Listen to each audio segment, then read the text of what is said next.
Olá, você está ouvindo o podcast da SURGS Sindicato.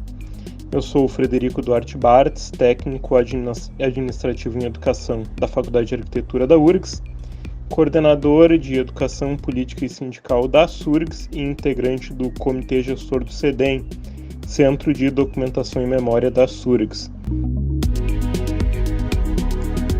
Este é o segundo episódio especial do podcast da SURGS em alusão ao centenário de Paulo Freire. Nesse programa vamos conversar com o professor Paulo Eduardo Dias Tadei, mestre e doutor em Educação pela UFPEL. Paulo é pesquisador freiriano, autor da dissertação Marx e Freire, a exploração e opressão nos processos de formação humana. Acompanhe a entrevista. Bom, pessoal, hoje nós vamos conversar com o Paulo Eduardo Dias Tadei. Ele é advogado, graduado pela UFPEL, ele é especialista em Direito Ambiental pela UFPEL, também é licenciado em Filosofia pelo Claretiano, e ele é mestre em Educação pela UFPEL, com a dissertação Marx e Freire, a exploração e a opressão nos processos de formação humana, e é doutor em Educação pela UFPEL, com a tese A Prática Reflexiva e Donald Shun, em Donald Shun e a reflexão sobre a prática em Paulo Freire, aproximações e disjunções na perspectiva de uma educação omnilateral. Está fazendo agora o pós-doutorado, pós-doutorando em Educação pela UFPEL, e é um especialista em Paulo Freire, Então, como estamos aí nesse mês muito importante do aniversário aí dos 100 anos de Paulo Freire, nós vamos fazer nosso segundo podcast, fazendo as questões, sobre a importância desse pensador de primeira grandeza do Brasil, que tem um renome mundial e que, infelizmente, nos dias de hoje está sendo tão atacado, Eu já começo o pontapé inicial aqui, minha pergunta número 1, que é, Paulo, qual a importância das experiências de alfabetização conduzidas por Paulo Freire e sua equipe, para a educação e a sociedade? Em primeiro lugar, uma boa tarde a todos. Boa tarde, Frederico. Boa tarde, Vitor Hugo. Agradeço pelo convite. É um privilégio estar aqui conversando com vocês e, sobretudo, sobre Paulo Freire. Eu pesquiso Marx e Paulo Freire. São os dois autores com os quais eu venho trabalhando. E há pouco tempo eu tive o privilégio de ser convidado para participar de um seminário da pós-graduação da URGS, onde se trabalhou também Marx e Paulo Freire, com a professora Conceição Paludo e o professor Jaime. E aí nós trabalhamos de fevereiro a maio. E agora, no dia 30 também, fui convidado novamente pela mesma fonte para tratar sobre o tema Paulo Freire e a educação popular. Então, quanto à pergunta, o método, como a gente costuma falar, de alfabetização de Paulo Freire, às vezes é confundido assim também com a sua praxis educacional geral. E ele diz, numa das obras dele, o meu método é o seguinte, o meu método eu vejo a educação como uma situação gnosiológica. Esse é o grande discurso dele, sobre a perspectiva, a praxis educacional de Paulo Freire. Mas quanto ao método em si, particularmente, eu até fiz algumas anotações aqui. Ele participa ali, em Rio Grande do Norte, do movimento da cultura popular, do MCP, ali na década de 60, e tem um slogan que é bem interessante: de pé no chão também se aprende a ler. Então, assim, foi uma proposta, considerando, veja bem, o momento histórico, ainda que o Brasil sob a égide de uma democracia ali liderada pelo Jango, ainda assim, para o Brasil, foi uma praxis subversiva. Porque assim, ó, é, era o Jango, era o trabalhismo, tudo bem, perfeito, o Jango, inclusive, prestigiou, né? Mas, na verdade, o domínio, se nós formos olhar, nós formos na raiz da coisa, o domínio é sempre os donos do Brasil são os detentores do poder econômico, que são, por sua vez, como diz o Marx, os detentores do poder material são também os detentores do poder espiritual. Né? E aquilo, óbvio, era um momento de efervescência, começou a incomodar, né? Tanto é que o Jango logo caiu. Mas assim, ó, de fundamental a importância deste processo, deste método de alfabetização, é que o Paulo Freire, claro, ele ao alfabetizar adultos, ele está também conscientizando. Aí faz toda a diferença. E mais, ele trabalha com letramento, né? O que é o letramento nessa dimensão aí? Nessa articulação com a alfabetização. O letramento tu considera aquela experiência, aquele acúmulo que o estudante analfabeto traz. A leitura, ele não vem vazio, ele tem o saber de experiência feito, e que é o ponto de partida. Né? Então, o método Paulo Freire, a grande importância do método de alfabetização de adulto de Paulo Freire é justamente isso. Ele faz de forma articulada, não é o beabá do baião, não é só o Ivo viu a uva, ou a Eva viu a uva. Não, a Eva viu a uva e a uva é produzida como? À custa de quê? Então, vem como... tem uma palavra que ele usa muito, eu acho... O Paulo Freire é um bailarino com as palavras. Eu lendo os textos do Paulo Freire, eu me imagino num teatro assistindo a um balé, porque ele é simplesmente fantástico com as palavras. Então, ele usa uma expressão ensopado, encharcado, né? Então, este método de alfabetização dele é um método que ele vem acompanhado, então, deste processo de letramento, de enxergar o outro, o outro já vem com a palavra, ele já vem com a sua palavra. E aí, nós vamos, então, fazer o encontro do saber de experiência feito com a educação formal. Né? Então, é um processo de... Na verdade, ele é de construção, sim, por causa da educação formal, mas nós podemos também dizer que é de reconstrução, porque ele não vem vazio, ele traz o seu conhecimento, ele traz a sua experiência, ele traz, sim, pode-se usar essa expressão, a sua intelectualidade, a partir da sua visão de mundo. É aquilo que o Paulo Freire fala. Neste método, o Paulo Freire coloca em prática aquela relação entre leitura do texto e leitura do contexto. Leitura do mundo, leitura do livro. Né? E é essa aí a grande contribuição, porque veja bem, não é uma educação formal vazia, como ele propriamente diz, né, na Pedagogia do Oprimido, não é um depósito de conhecimento, não é uma educação bancária, né? Não, ela tem essa dimensão, como é que eu vou dizer para você, política, né? Porque a política é prática, assim como a ética, né? São coisas práticas, né? Que nós temos que decidir, enfim. Então, ela é tanto política quanto ética. É um termo, inclusive, que eu coloquei quando eu escrevi a tese, eu estava lembrando esse dia. Se eu tivesse que definir Paulo Freire em 2 palavras, eu digo, assim, é quase impossível, mas eu vou arriscar, na tese eu coloquei. Nós usaríamos, então, eticidade, porque é um exemplo de ética, não é um discurso de ética, é uma praxe. Ele é encharcado de ética, o Paulo Freire, né? E esperança.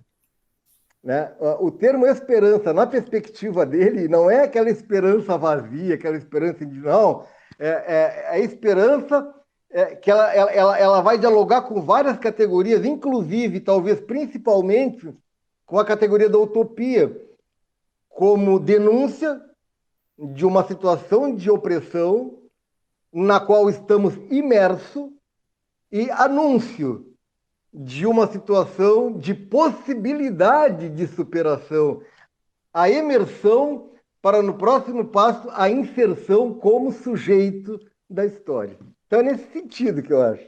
Né? Acho que me estendi um pouquinho, mas é nesse sentido. Não, mas fantástico, fantástico, muito bom, assim, e um poder também de síntese para um pensamento muito complexo, né? Não, Sim. achei fantástico. E agora eu vou para um tema que eu sei que te é bem caro, né? Que é a segunda pergunta. Por que que Paulo Freire é tão combatido pelo pensamento conservador aqui no Brasil? Assim, ó, eu tive o privilégio, ali em 2013, 2014, eu fui convidado por uma professora da UFPEL, e não só eu, mas todos aqueles quanto pesquisavam Paulo Freire, a conceder uma entrevista a uma pesquisadora estadunidense. E ela pesquisava Paulo Freire. Né? E uma das perguntas que me foi feita, e eu gostei bastante que tivessem feito essa pergunta, foi: Paulo Freire está na escola brasileira? Né? E eu disse: não, em absoluto. Paulo Freire não está na escola brasileira. Ele até poderia ter transitado ali nas escolas paulistas quando ele estava como secretário da Educação do governo Erundina. Mas, a nível de Brasil, não. Então, essa foi a resposta que eu dei. E eu tenho um canal no YouTube e que eu venho fazendo falas a pedido de alunos. Pô, Paulo, conversa lá conosco, a gente quer conhecer Paulo Freire. Beleza, então vamos lá, nós estamos no centenário, vamos fazer. Então eu tenho conversado sobre Paulo Freire. E hoje Paulo Freire, de fato, é um pensador lido, um pensador militante, lido no mundo inteiro. Se eu fosse pegar aqui a série de traduções de obras dele, enfim, tem obras dele, inclusive, traduzidas para o português. Como extensão ou comunicação, é traduzida para o português. Ele escreve quando estava no exílio. Né? Paulo Freire, ele não estudou em Harvard, ele lecionou em Harvard. É diferente. Né? Paulo Freire é reconhecido nos Estados Unidos, na Europa, no continente africano, é reconhecido em todo o mundo. Eu ouvi dizer, mas isso eu não tenho, assim, eu não posso afirmar porque não pesquisei isso, que provavelmente seja o terceiro autor mais traduzido no mundo, mas eu não sei se isso eu gosto muito de fazer, de aprofundar assim as pesquisas, enfim, tal, de eu mesmo ver, enfim, ainda mais neste momento que nós estamos vivendo, de proliferação de fake news, né? Nós tivemos uma eleição ganha à base de fake news, uma coisa extremamente grave, muito, muito, muito grave. Então, respondendo objetivamente, eu atribuo, primeiro aqui numa boa vontade da minha parte, eu fazendo um esforço para que haja uma boa vontade, né? Assim, ó, respondendo numa perspectiva mais assim freiriana, com base numa eticidade, no respeito ao outro, de não querer desqualificar, mesmo que, enfim, a situação seja bem complicada em termos de qualificação dessas pessoas que fazem isso. Mas vamos lá. A primeira coisa é ignorância. Eu analisei algumas críticas a Paulo Freire. de forma geral, elas são críticas de quem não leu a obra de Paulo Freire. Esse é o primeiro ponto. Então, a primeira resposta é essa. Primeiro item da resposta. Ignorância, desconhecimento da obra de Paulo Freire. Porque está todo mundo falando mal do Paulo Freire. Maneira de dizer, né? Pessoa que nunca leu, mas que não leu Paulo Freire, mas que nunca leu nem bula de remédio. Estão aí falando sobre, atacando Paulo Freire. Nós temos também um outro aspecto, que é o aspecto ideológico. Né? Muito claro. Por exemplo, um cidadão, uma cidadã que está ali no campo conservador, né?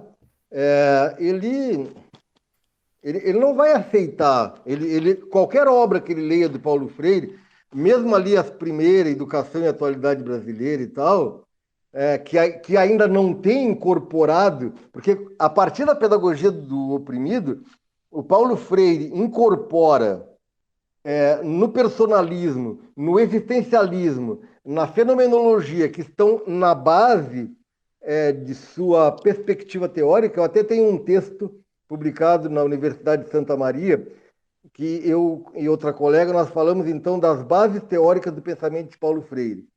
Ele incorpora alguma delas, eu vou te dizer, a gente normalmente não gosta do que escreve, não gosta do que... porque foi um texto que eu trabalhei muito com ele, muito, muito, muito, muito. Então, o Paulo Freire vai incorporar essa nova perspectiva e aí vai dar radicalidade, mais radicalidade à sua perspectiva, quando ele incorpora Marx a partir da pedagogia do oprimido. A pedagogia do oprimido, ele, ao falar desse contencioso opressor-oprimido, ele está falando de luta de classes, né? Numa linguagem específica, numa linguagem dele. E aqui ele incorpora, ainda numa perspectiva superestrutural, o marxismo na sua concepção. Depois, sim, depois com aquela obra, eu até separei aqui, porque... Cartas a Guiné-Bissau, então aí sim, ele vai incorporar o marxismo na perspectiva estrutural, infraestrutural. Né? Bom, é claro, então, que a partir daí tem essa questão ideológica. Nós não vamos ter alguém do campo conservador aceitando de bom grado a leitura do Paulo Freire. Então, obviamente, nós estamos em trincheiras diferentes. Eu, por exemplo, eu não leio, nunca li Olavo de Carvalho. Olavo de Carvalho hoje é um guru, eu não vou dizer nem do campo conservador, mas do campo reacionário.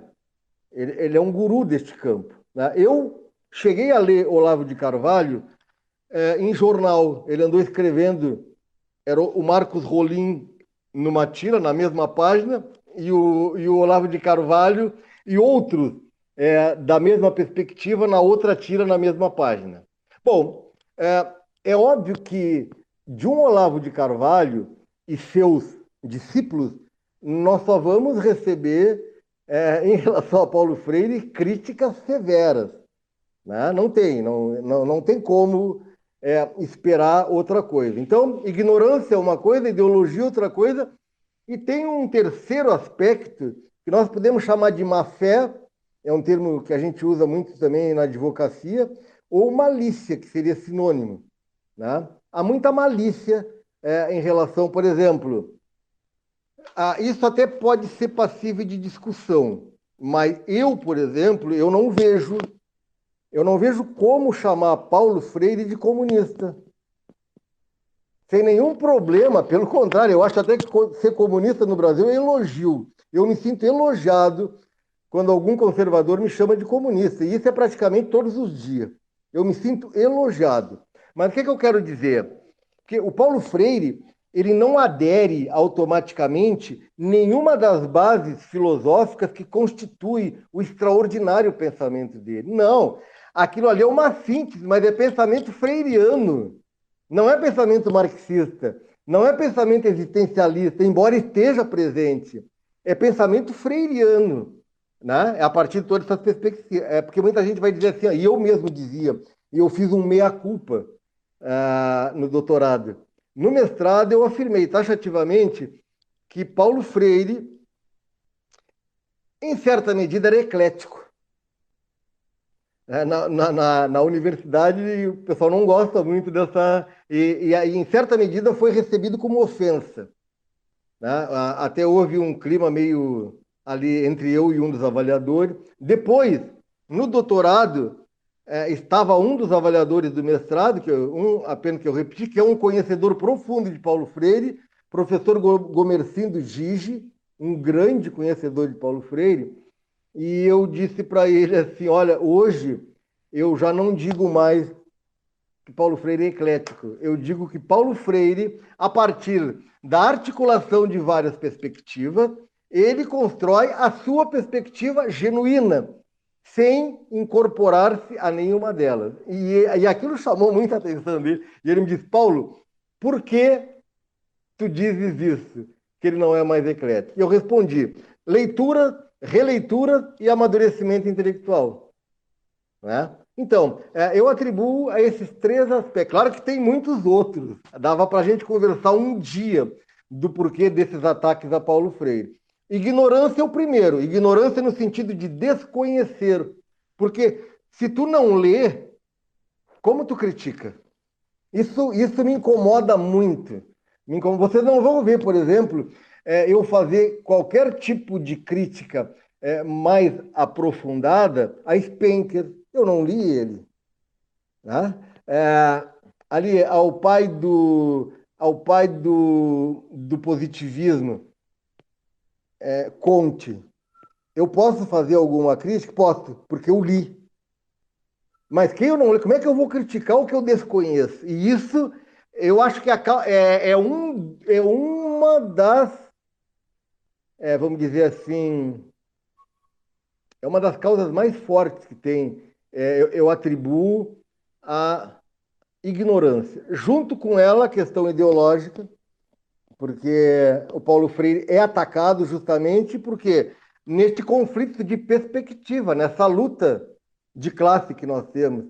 Embora muitos que estejam nessa luta, eles têm mais um papel de coadjuvante, de a serviço de quem realmente manda. Enfim, né? E a malícia. Eu vejo muita malícia, muita maldade. Essa tentativa, inclusive, de tirar Paulo Freire de patrono da educação brasileira, eu achei assim, ó, algo muito grave, mas nós estamos vivendo num país em que tudo é possível.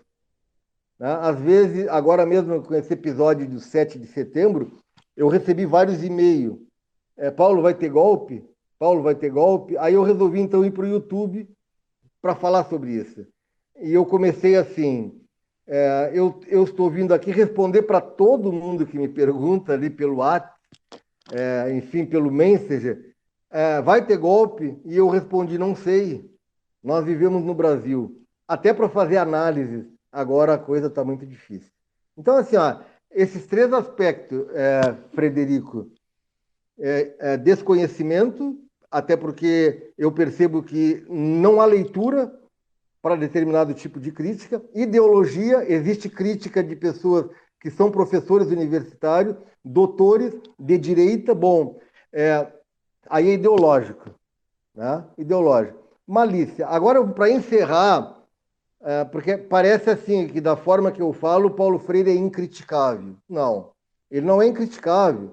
Por exemplo, as pessoas me perguntam, tu és freiriano? Não, eu sou freirólogo. Eu estudo Paulo Freire. E a leitura que eu faço de Paulo Freire é uma leitura crítica. Inclusive, eu tenho algumas críticas em relação a Paulo Freire, assim como o campo da esquerda marxista tem críticas também a Paulo Freire. Mas, vejam bem, é passível, claro, ele é suscetível de crítica como qualquer pessoa é suscetível de crítica. Mas existe crítica e crítica. Essa que é a questão. Então, aí é que entra ignorância, ideologia e malícia, no meu modo de ver.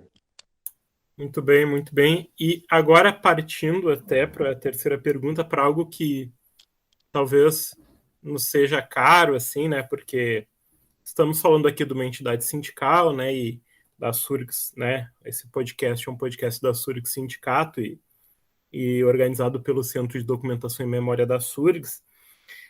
Aí eu aproveito essa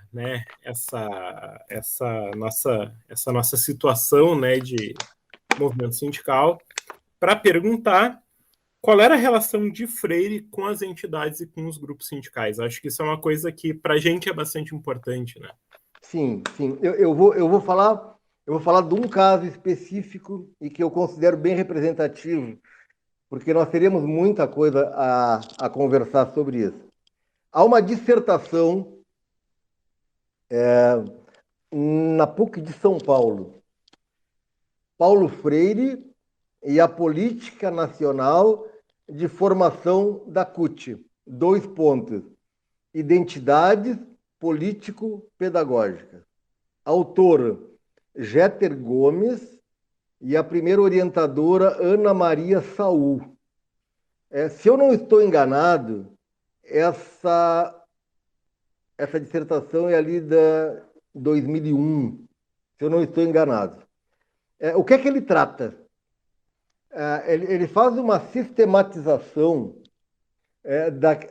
dos pontos de identidade entre o trabalho de Paulo Freire e as formulações político-pedagógicas da Política Nacional de Formação da Central Única dos Trabalhadores.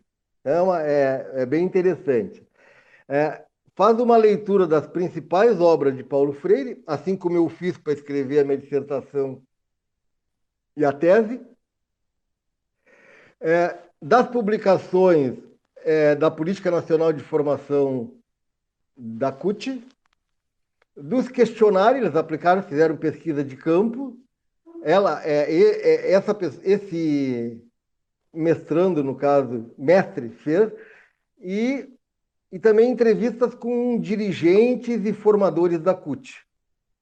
Né? E ele buscou construir ideias forças, né?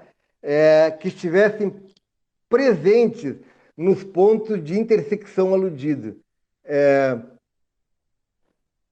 Perspectiva educacional freiriana e perspectiva educacional da Central Única dos Trabalhadores. É bem interessante a costura que é feita. Então, o resultado seria e aqui eu vou usar o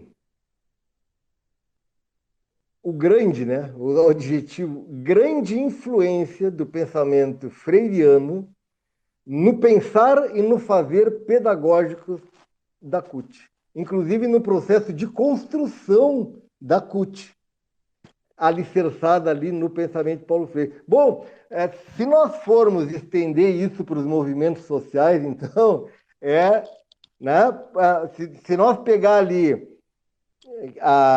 depois foi dado o nome de Pedagogia da Indignação, mas na verdade eram cartas pedagógicas, né? Aí foi publicado com esse nome.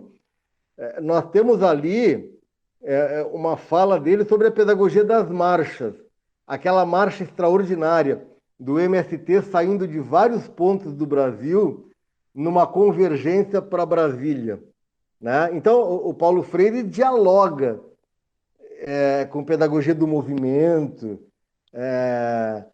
com educação popular. Ele dialoga com todo este processo que acontece ali, e eu gosto muito dessa expressão, e que era usada pelo ex-governador Olívio Dutra, no campo popular e democrático. Né? Vamos mais longe ainda, e nós escrevemos um texto há pouco sobre isso, a propósito do centenário de Paulo Freire. O Paulo Freire está presente, inclusive, numa das pedagogias mais radicais da contemporaneidade, que é a educação do campo, que é uma pedagogia que não se deixa aprisionar, pela institucionalidade, não se deixa. Ela é uma pedagogia que nasce de forma horizontal, e ao contrário de tudo que acontece no Brasil, ela vem de baixo para cima, né? E aí sim, várias secretarias de educação de município enchem a boca para falar que estão trabalhando com educação do campo. Eles estão trabalhando com educação no campo, até porque a perspectiva da educação do campo ela é incompatível absolutamente com determinados partidos políticos. Enfim, e Paulo Freire tem, obviamente, que o Paulo Freire também inspira este movimento de educação do campo. Ótimo, Não ótimo. sei se eu Muito. consegui. Não, não, conseguiu sim, e acho que o bom é que tu trazes vários exemplos, né, dessa possibilidade de diálogo entre a perspectiva freiriana e movimentos sociais, né, acho que foi muito bom, assim. Inclusive partidos políticos, né? Inclusive partidos políticos, né, acho que Exatamente. é fundamental de marcar isso aí, né, tem importância Uhum. fundamental. E aí, partindo para a pergunta 4 aqui, a gente vai tentar cravar como é que é as nossas questões aqui no solo do presente, né? Qual é a atualidade do pensamento de Paulo Freire? Cara, isso aí dá umas 3, 4 teses, mas na medida Sim, do sim. possível, eu gostaria Bah, que é. você falasse dessa atualidade do pensamento freiriano. Sim, eu vou até tomar a liberdade aqui e vou fazer uma rápida leitura num fragmento aqui da minha tese. Que a minha tese, então, como tu anunciou no início, eu trabalho com a prática reflexiva de Donald Schoen, que é um pedagogo estadunidense, que virou moda em formações nas escolas brasileiras, né? E a reflexão sobre a prática em Paulo Freire. Aqui eu faço uma inversão bem marxista também, bem ao gosto marxista. E aí eu trabalho com as aproximações e as disjunções entre esses dois educadores na perspectiva de uma formação omnilateral, que é o modelo de formação marxista, né? E na conclusão, eu digo assim, a pergunta é: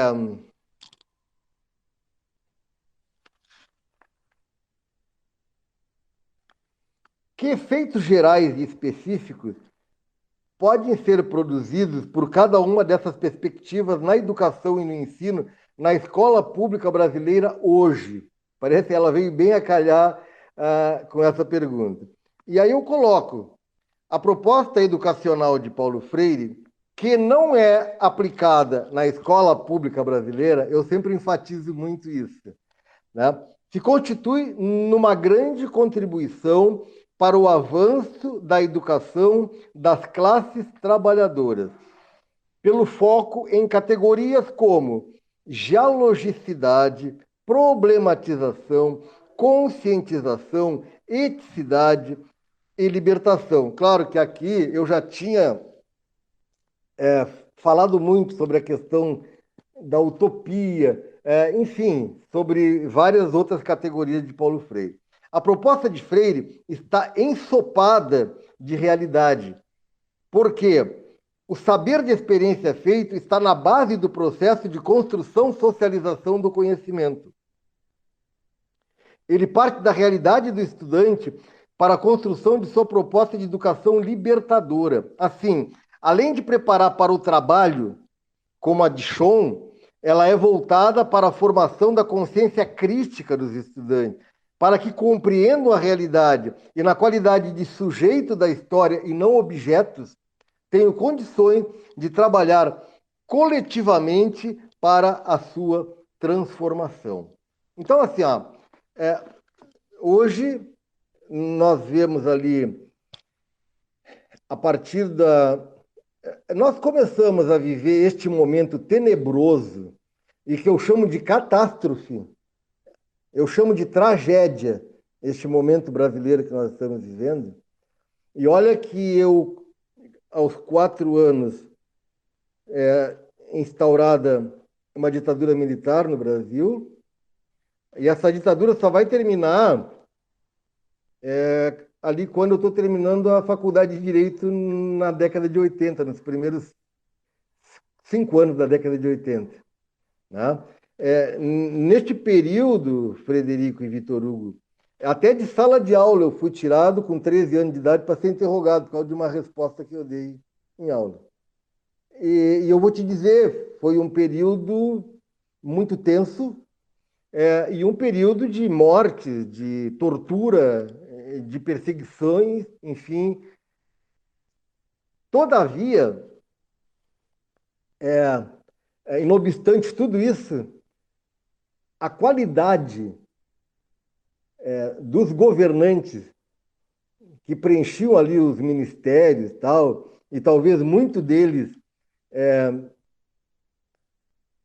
meio que alienado dessa questão dos porões ali, né? Mais trabalhada pelos esbirros da ditadura, pode-se dizer, era outro nível. Nós tínhamos ali, embora a gente batesse bastante neles, e eu sigo batendo até hoje, Golbery Couto Silva, Leitão de Abreu, Jarbas Passarinho, eram pessoas que sabiam falar, que sabiam ler, que sabiam raciocinar, entendeu? Hoje, gente, hoje é trágico, hoje é uma tragédia, se nós formos olhar. Né? Enfim, bom, todo mundo está vendo isso, eu acredito. Né? Todo mundo está vendo isso. E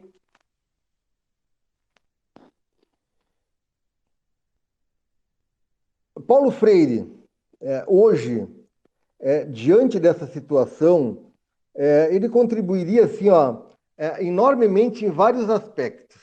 Primeiro aspecto, e era isso que eu ia falar e me deu um branco, agora eu consegui retomar o fio da meada. Em 71, nós tivemos uma reforma do ensino. A reforma do ensino feita pela ditadura militar. A educação, ela passa a ser uma educação tecnicista. Né? Ela é uma educação que ela está a serviço do mercado. Ela é uma educação que é uma educação de classe. Porque nós não temos a figura da escola unitária, nós temos a escola dos ricos, que prepara aqueles que vão governar, e a escola dos pobres, que prepara aqueles que vão servir como mão de obra explorada no mercado de trabalho. Né? Bom, em Paulo Freire, hoje, se nós fôssemos utilizar na prática, não só no discurso, a perspectiva, a praxis educacional freiriana, eu diria que alguns modelos se aproximariam disso. Por exemplo, a experiência dos CIEPs, de Brizola e Darcy Ribeiro, no Rio de Janeiro. Né? Tem muito a ver com a perspectiva freiriana. Né? Eu não estou dizendo que é tudo, mas tem a ver com a perspectiva freiriana. A instituição dos Institutos Federais de Educação, e eu já dei aula para a IFSU, para mim é um dos saltos mais extraordinários em termos de qualidade da educação no Brasil nos últimos anos. Eu tenho na minha tese uma comparação entre os IFSUs e escolas privadas, em todos os sentidos, desde a qualidade do ensino até a infraestrutura. E os IFSU batem tranquilamente as escolas privadas. Olha a minha alegria quando eu vejo que agora eu não estou mais em IFSU. Agora eu estou ali na fronteira, na trincheira de luta mais, vamos dizer assim, violenta de todas. Eu sou professor do estado do Rio Grande do Sul. Né? Assim, ó, como a gente dissesse assim, eu estou no chão da fábrica, em termos de educação. Né? Então, essa experiência também é uma experiência que ela é, em certa medida, assim como ela é inspirada na politecnia e na unilateralidade de Marx e Engels, ela também tem muito de Paulo Freire, né? Dessa perspectiva problematizadora, dessa perspectiva dialógica, dessa perspectiva crítica. Eu fiquei muito feliz. Eu vi isso no IFSU, no qual eu trabalhei. Fico muito feliz de ver aquele monte de aluno aprovando em vestibular a cada fim de ano. Enfim, porque ela tanto prepara para o trabalho, que nós não podemos, obviamente, deixar isso de lado, mas trabalha para a cidadania, trabalha para ser gente, né? Enfim, e trabalha também para que tu possa galgar, né, outros níveis educacionais. Então, a educação é um modelo, a praxis freiriana, ela eliminaria um monte de discursos e práticas que nós temos hoje. Um exemplo, e um exemplo muito infeliz, a universidade é para poucos. Há pouco nós ouvimos isso. Lá no início, o primeiro-ministro da educação, a universidade é para uma elite, né? Enfim, na perspectiva freiriana, não. Nós teríamos uma universidade pintada de povo. Seria bem diferente, né? Bom, uma outra questão, estes modelos, que talvez eu vá deixar para falar depois na quinta questão, os modelos pedagógicos da moda, hoje, que são modelos pedagógicos que servem a dois senhores. Eu sei que até muita gente de esquerda deve ficar meio chateada comigo, aborrecida, por eu aproximar do neoliberalismo algumas. Eu não estou aproximando a pós-modernidade, mas eu estou aproximando algumas agendas pós-modernas. Por exemplo, e eu vou dar um exemplo para não ficar uma coisa no ar. Nós, ali que trabalhamos com a perspectiva marxista e freiriana, nós temos muito claro que nós temos que combater a desigualdade. E nós temos muito claro os caminhos para combater a desigualdade. A pós-modernidade vem abolir o termo desigualdade e colocar em seu lugar diferença. Não existe nada mais reacionário, nada mais conservador do que tu trocares o termo desigualdade por diferença. Ou seja, não há desigualdade, essas pessoas são diferentes. Por favor, por favor. Então, assim, com a perspectiva freiriana, nós vamos ter uma educação formada para a emancipação e a libertação dos filhos e filhas dos trabalhadores e trabalhadoras do Brasil. Não uma educação a serviço do mercado e para criar mão de obra para ser explorada e para participar do exército de reserva também do mercado. Que é nisso que nós estamos chegando. E o presidente foi bem claro uma vez que é um desastre falando em educação. Aliás, é um desastre falando em qualquer coisa, né? Mas assim, que exija um pouco mais de reflexão. Ele fala o seguinte: não há necessidade para que esse monte de doutor, coisa nesse sentido. Outra fala dele, eu sou professor de filosofia, né? Ele diz assim: filosofia, nós temos que tirar isso. A universidade pública não tem que trabalhar com filosofia. Isso se alguma privada quiser, né? Enfim, uma outra questão. Não, tem que conhecer uma profissão para já seguir trabalhando. Tá certo? Isso é para todo mundo? Não, claro. A galera das classes privilegiadas, então, eles vão seguir, porque eles vão seguir para seguir comandando, para seguir explorando, para seguir excluindo, né? Enfim, gente, isso é muito claro. Eu me emociono e me indigno, né, quando eu vejo isso. Então, na perspectiva freiriana, nós não teríamos essa escola para rico, escola para pobre, nós não teríamos um modelo de educação tecnicista a serviço dos ditames, parece mentira, do Banco Mundial, do FMI e da Organização do Comércio, que inclusive os próprios testes internacionais seguem a lógica capitalista. Vamos tocar matemática e vamos tocar português. Eu não estou diminuindo nem matemática nem português. Porque enquanto eles estiverem falando língua e fazendo continha, eles não estão pensando no mundo. Filosofia não é importante. Filosofia é subversivo. Isso eu digo no primeiro dia de aula. Vocês estão recebendo aqui um professor marginal, um professor subversivo. Por que marginal? Porque eu estou à margem, eu não aceito este processo de educação tecnicista. Eu não me coloco na condição de refém deste processo. Eu não aceito isso. Enfim, né? Então, nesse sentido, com Paulo Freire, nós podíamos sonhar, inclusive, com a escola unitária de Gramsci, né? Assim, ó, é 180 graus. Hoje, a perspectiva freiriana, se fosse aplicada. O que nós temos hoje, nós podemos, assim, simplificando, a grosso modo, uma negação, praticamente na totalidade, da pedagogia freiriana.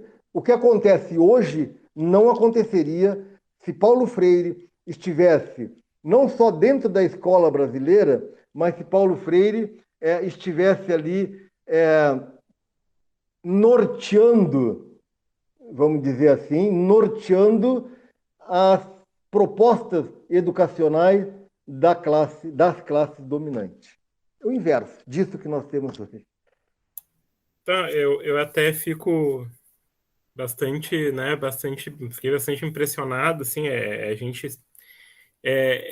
dá um peso no coração, né, mas dá também essa vontade de luta, né, quando a gente pensa que o que está se fazendo atualmente com a educação é essa destruição visando propostas e projetos elitistas, né, mas uma coisa que me chamou a atenção quando falou dos institutos federais, né, a base das SURGs, né, são os técnicos administrativos e as técnicas da URGS, da UXPA, mas também de vários campi do Instituto Federal aqui do entorno de Porto Alegre, né?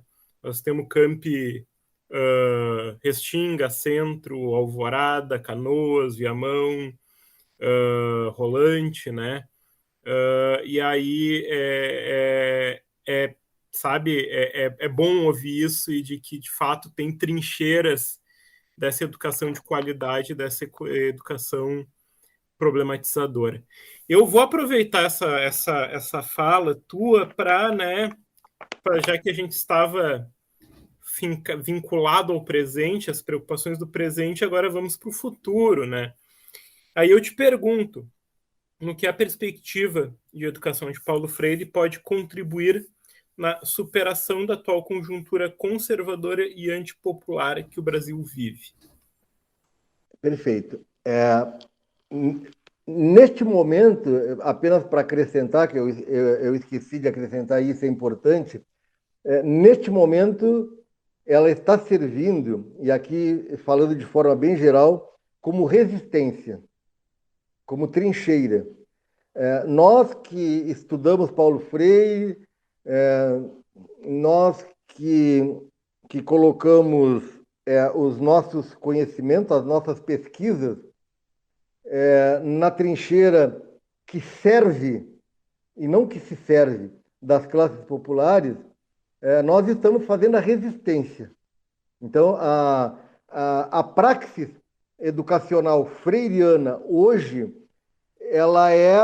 ela nos oferece um arsenal teórico, crítico e militante de resistência ao desmanche da educação no Brasil.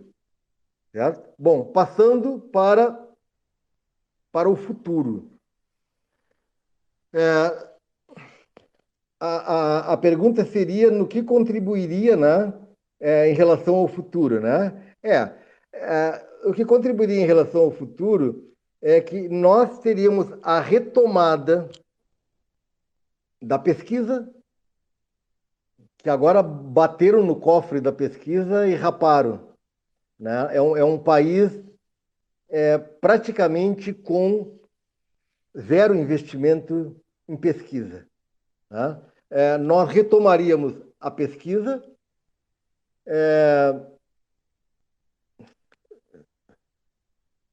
provavelmente, aquilo que eu falei para vocês do IFSU, nós teríamos uma expansão de modelos similares né, a UFSU para todo o Brasil, um novo modelo. Nós sairíamos da trincheira, então, para realizar. Nós sairíamos da trincheira que nós estamos hoje para, em certa medida, construir e, em grande medida, reconstruir. Porque este vai ser o nosso esforço.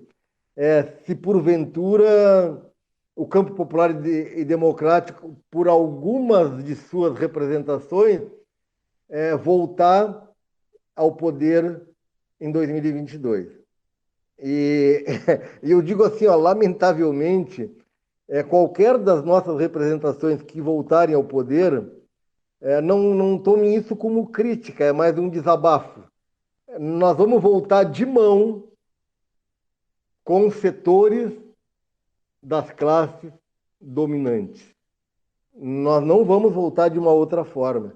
Nós vamos, de novo, refundar acordos anteriores com essa mesma gente que já nos passou a perna várias vezes, né?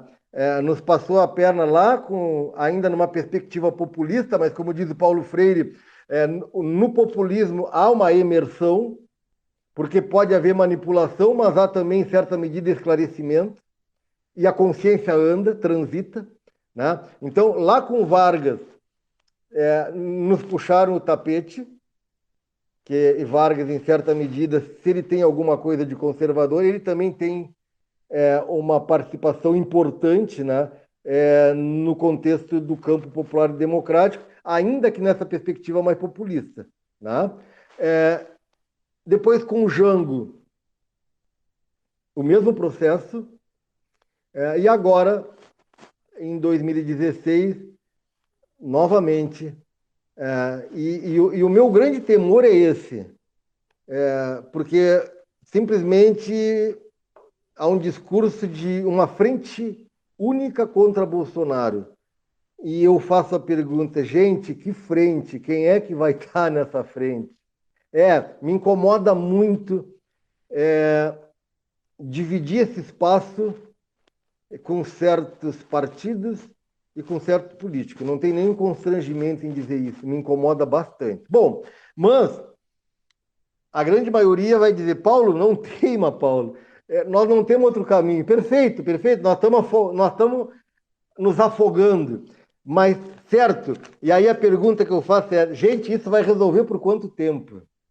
Olha a história do Brasil, vai resolver por quanto tempo? Enfim, mas nós, a partir, vamos dizer, o que Freire contribuiria então? Bom, nós vivemos hoje de volta à cultura do silêncio. Vamos usar umas categorias freirianas aqui, né? E cada vez mais silenciado, e silenciado pela opressão, silenciado pela exploração. Hoje, e absurdo, absurdo, pessoas catando comida em caminhão do lixo. Em caminhão do lixo. Isso sem falar dos ossos, né? Isso faz com que mostra que nós estamos em uma situação limite. Outra categoria utilizada por Paulo Freire, a fome. A ponto de se postular no STF que o presidente da República tenha algum projeto de combate à fome. E, para nossa surpresa, a Advocacia Geral da União contesta. A obrigatoriedade ontem, isso, contesta a obrigatoriedade de saciar aquilo que está no campo da necessidade, nem é da utilidade, é da necessidade. Bom, isso gera o quê? Outra categoria que não é freiriana, que é lá do Fron, mas o Freire usa, e com muita propriedade, medo da liberdade. Não pensa vocês, os robôs, aqueles do bolso, tudo isso aí é gente também que, enfim, alguns abandonaram, outros seguem, e eu lá no início dizia, vai ficar 15%, esses 15% vão morrer abraçados, né? Enfim, está quase chegando nisso aí.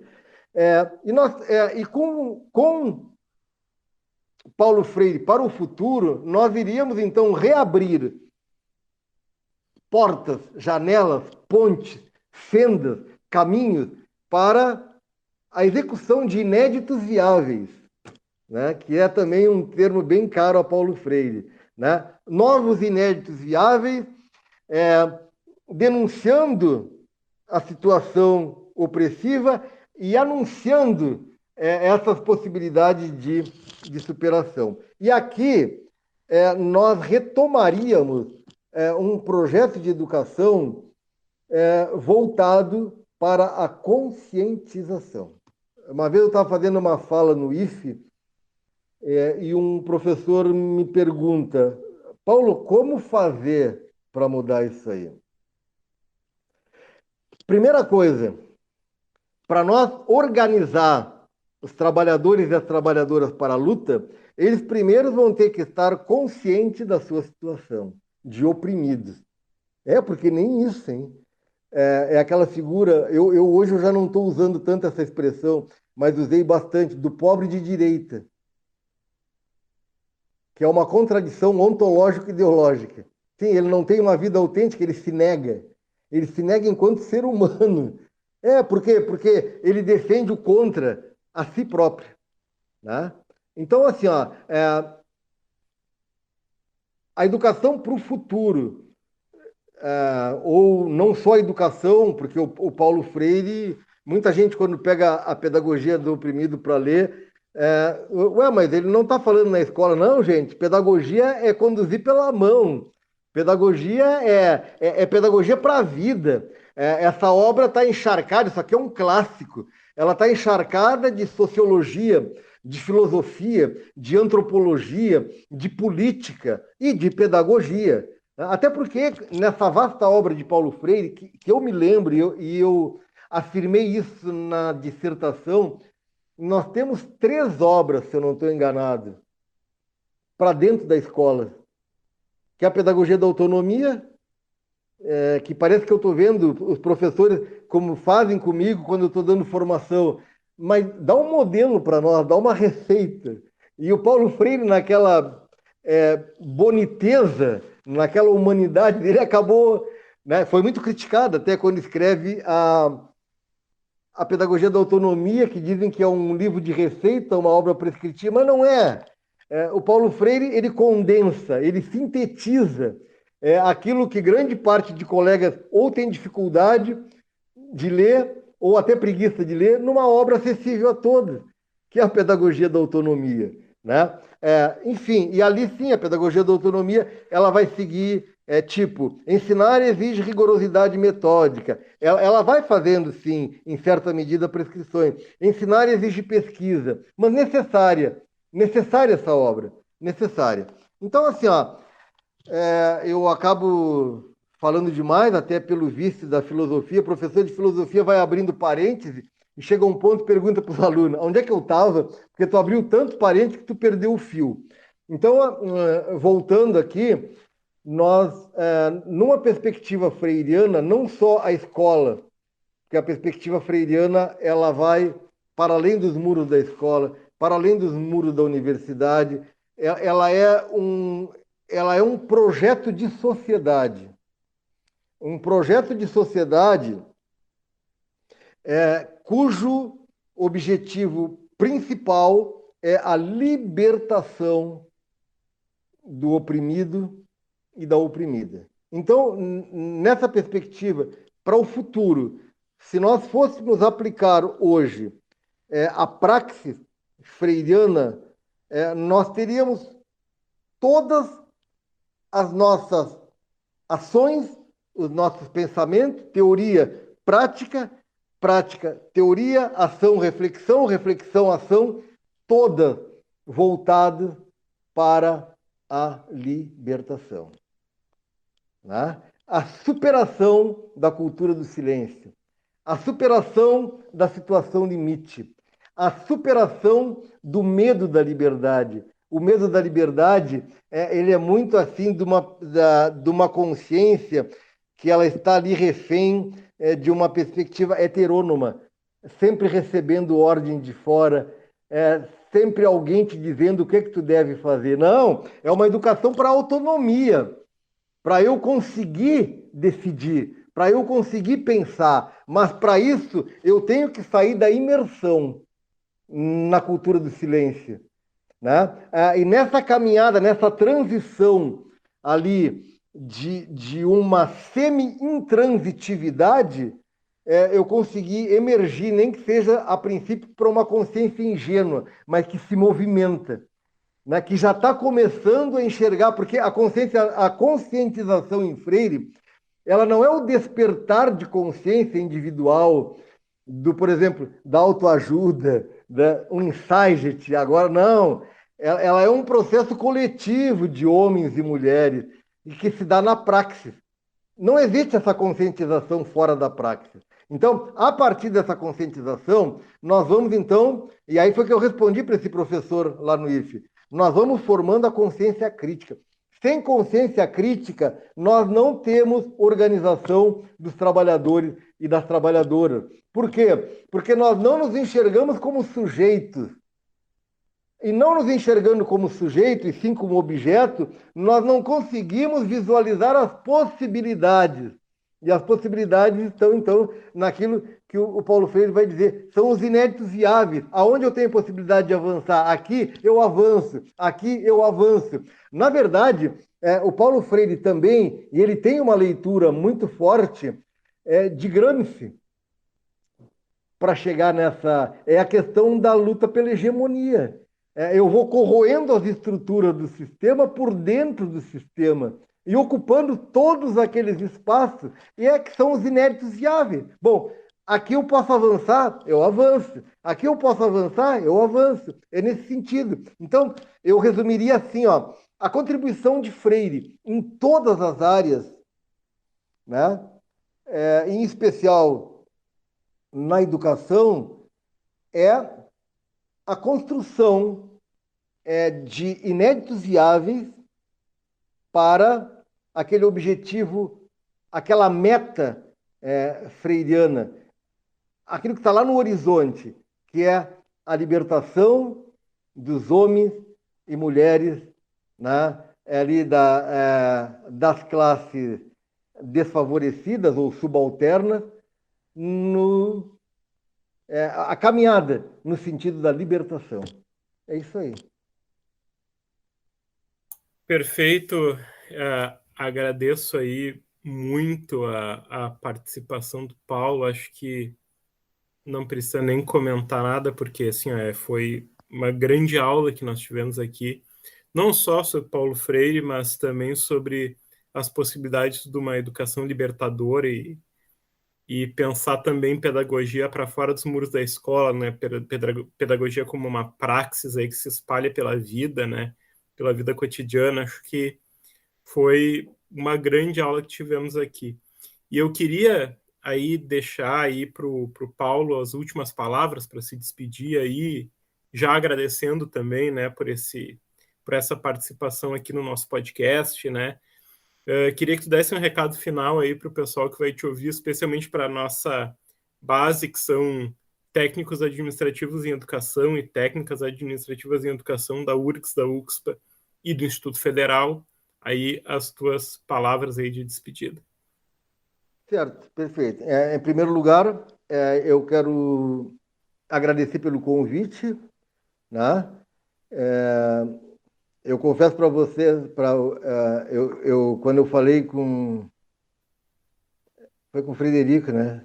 Que dá para atrasar meia hora, eu digo, porque eu vou dizer, os meus dias têm sido assim, tem sido uns dias sem muito espaço para parar um pouquinho, para botar as pernas para cima, enfim, assim, é bem carregado. Eu dou aula para 2 escolas, inclusive uma escola do campo, né? A Escola Deputado Adão Preto, aqui no interior do município. Dou aula na Ponte Verde, faço o pós-doutorado, tenho o meu canal também no YouTube, as formações na escola e as minhas formações pessoais, que eu insisto em pelo menos 1 hora ao dia, ler um pouquinho ou de direito, ou de educação, ou de filosofia. E às vezes eu acabo caindo no sono e não consigo levar adiante essa... Mas assim, ó, eu agradeço, peço desculpa por às vezes eu falar demais, me exceder, Mas é assim, ó, eu vivo isso, na verdade. Eu não, eu não estou nisso apenas numa relação intelectual. Eu tenho uma relação estreita de sensibilidade com isso aí, né? Então, assim, ó, é uma luta diária, e é o que eu digo para os meus alunos, para minhas alunas jovens ali, 15, 16, 17, 18 anos, o pessoal da EJA, que enquanto eles dizem que não gostam de política, e é um discurso que as classes dominantes gostam muito de ouvir, né? Eu faço política da hora que eu acordo de manhã, e eu sigo o dia inteiro fazendo política, e às vezes sonho com política. Sim, porque a política, e eu não estou falando aqui da política institucional, eu estou falando da política, aquele conjunto de decisões e de posições que tu assume no cotidiano da tua vida. É muito mais do que isso. É como eu falei para você, a pedagogia extramuro. Pedagogia se faz dentro de partido político, pedagogia se faz dentro de sindicato, pedagogia se faz dentro de casa, pedagogia se faz na igreja, pedagogia se faz em todos os espaços, né? Porque é aquilo que nós chamamos de educação informal ou ainda educação popular. Não morreu a educação popular. Nós temos aí vários educadores populares que estão aí aproveitando e aproveitando muito bem a internet, canais como o YouTube, enfim. E eu convido vocês, se quiserem nos visitar, né, no canal do Paulo Tadei, escreve ali. Eu, agora o link eu não, nesse momento eu não tenho, eu posso depois até passar o link. Eu não utilizo de uma forma regular, como eu falei, eu trabalho com teoria do caos, né? Mas eu ali, uma vez, duas, às vezes na semana, às vezes três, às vezes mais. Agora, nessa sequência sobre Paulo Freire, eu tô procurando estar mais presente. Então, quem quiser ir ali prestigiar, bater o sininho, curtir, compartilhar, eu agradeço, porque por que que eu estou com esse canal? Eu não sou influencer, eu não sou youtuber, eu não sou nada disso. Eu estou utilizando um canal para trazer para as pessoas que não têm acesso à educação formal por várias razões. Eu estou trazendo um pouco da universidade, um pouco da escola pública para todo mundo que quiser ver, né? Tentando fazer um discurso, ali trabalhar com um discurso sistematizado, ancorado na ciência e na filosofia, mas de forma que eu consiga dialogar com as pessoas. Foi quando eu disse para a banca, quando eu estava escrevendo a minha tese, eu disse assim, brincando: agora que vocês me aprovaram, eu vou dizer uma coisa para vocês. Eu tive, em alguns momentos da minha tese, dificuldade em como eu vou fazer escrita, porque eu pensei em simplificar ao máximo. Se eu estou numa universidade pública, eu tenho que escrever para o povo, não é para vocês da banca. Eu tenho que escrever para qualquer pessoa que, se for ler, que entenda isso aí. Né? Por quê? Porque a minha tese e a minha dissertação, eles não são ali, como é que eu vou dizer para vocês, um calhamaço meramente intelectual. Não, não são. Aquilo ali são, como é que eu vou dizer para você?